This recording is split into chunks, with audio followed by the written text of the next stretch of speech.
Problems ही problems. हर कोई कुछ ना कुछ प्रॉब्लम में उलझा हुआ है। एक बिजनेसमैन है, उनको प्रॉब्लम्स। जो सिक्योर जॉब में है उन्हें प्रॉब्लम्स, और जो घर बैठे हैं उन्हें भी प्रॉब्लम्स। प्रॉब्लम सबको है।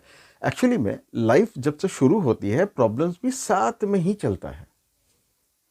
ऐसा कभी होता नहीं है कि लाइफ में प्रॉब्लम्स ना हो। तो इसी विषय के ऊपर मैं आप लोगों के सामने एक छोटी सी कहानी रखने वाला हूं। एक छोटा सा गांव था और वहां के लोग सारे परेशान थे, और उन्हें परेशान देखकर सरपंच भी परेशान था। तो वो सबके दुख दर्द वो सुनता था। किसी को पैसे का प्रॉब्लम था तो किसी को डोमेस्टिक प्रॉब्लम्स थे, बहुत सारे प्रॉब्लम्स थे।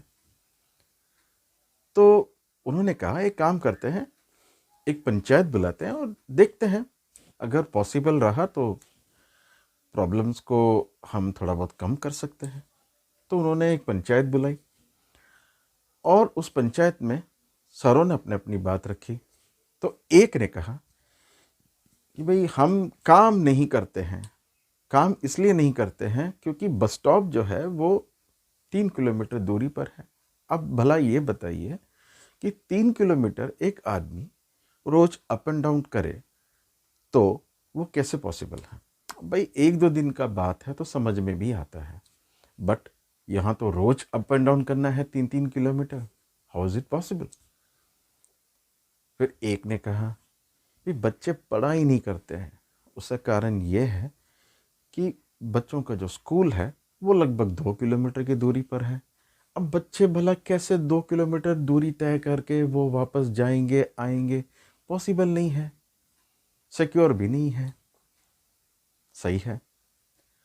और इसी मौके का फायदा उठाते हुए एक तीसरे ने कहा कि सरपंच जी, यहाँ तो पानी की भी समस्या है। पानी दिन में 1 घंटे के लिए आता है, और अगर आपको ज़्यादा पानी चाहिए तो एक कुआं ही है जो आपका सहारा है, और वो कुआं गांव से थोड़ी दूरी पर है, वो भी लगभग 1-2 किलोमीटर की दूरी पर है। तो रोज़ हम आए जाएं ये पॉसिबल नहीं है। तो कुछ भी सही नहीं है। सरपंच ने कहा भाई ठीक है, चलो आप लोगों की बातों को तो मैं समझ गया। अब मैं आपके प्रॉब्लम्स को मैं निकाल तो नहीं सकता, ठीक है, तो कम से कम मैं थोड़ा बहुत मैं कम तो कर सकता हूँ। मैं आप लोगों को एक जोक सुनाता हूँ। तो सारे खुश हो गए, अरे वाह चलो अच्छी बात है, सरपंच जी एक जोक सुनाने वाले हैं। तो सरपंच जी ने एक जोक सुना दिया और सारे खुश हो गए, बड़ा मजा आया उनको, सारे हंस पड़े। तो सरपंच ने कहा बड़ा मजा आया आप लोगों को, चलो कोई बात नहीं, प्रॉब्लम्स तो कम से कम थोड़ी बहुत कम तो हो गई। तो कल फिर मिलते हैं।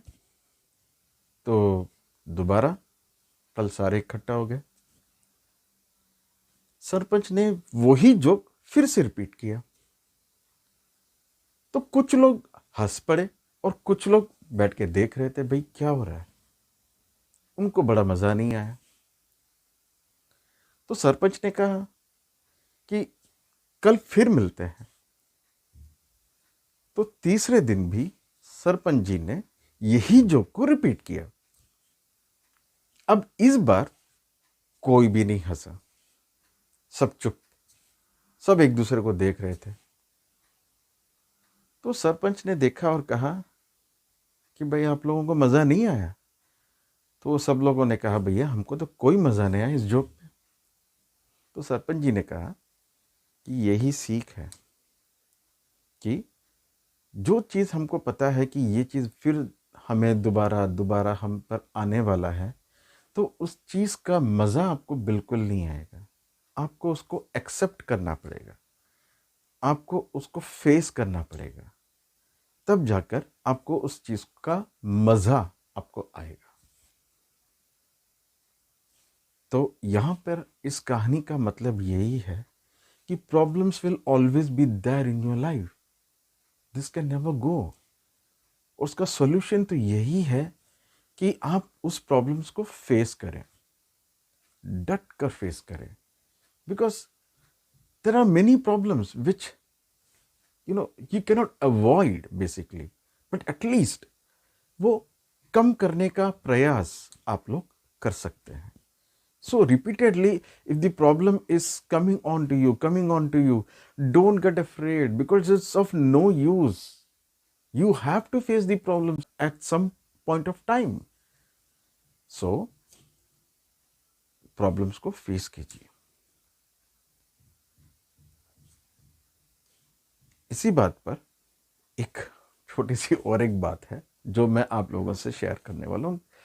कुछ दिनों पहले मेरे एक अच्छे फ्रेंड थे, वो मुझे मिले एंड वो मुझे उनके घर पर ले गए एंड काफ़ी बड़ा घर उन्होंने खरीदा हुआ था.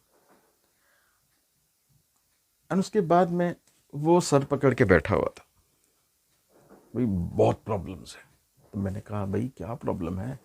बोलता है घर खर्चा बहुत हो रहा है, कैसे इसको कंट्रोल किया जाए. तो ईएमआई इतना जा रहा है, घर का ईएमआई इतना जा रहा है, इसे कंट्रोल कैसे करें? हर महीना ये ईएमआई आ जाता है. तो मैं उनको देखा और मैंने एक ही, I don't know what his reaction was, but मैंने उनको एक ही बोला, काम करो घर बेच दो, प्रॉब्लम सॉल्व. बिकॉज आपको उस घर का मजा लेना है, संडक का मजा लेना है, आपको स्विमिंग पूल का मजा लेना है, आपको इतना आलीशान घर मिला है उसका मजा लेना है.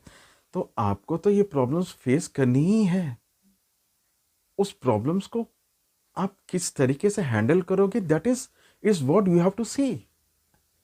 वो देखकर मेरा फ्रेंड जो सुना बोला ये बात तो सही है. The same thing goes on with you people also, that you need to analyze the problems and you need to understand that this is the problem which you cannot avoid. You have to face it. Face it like Pushpa.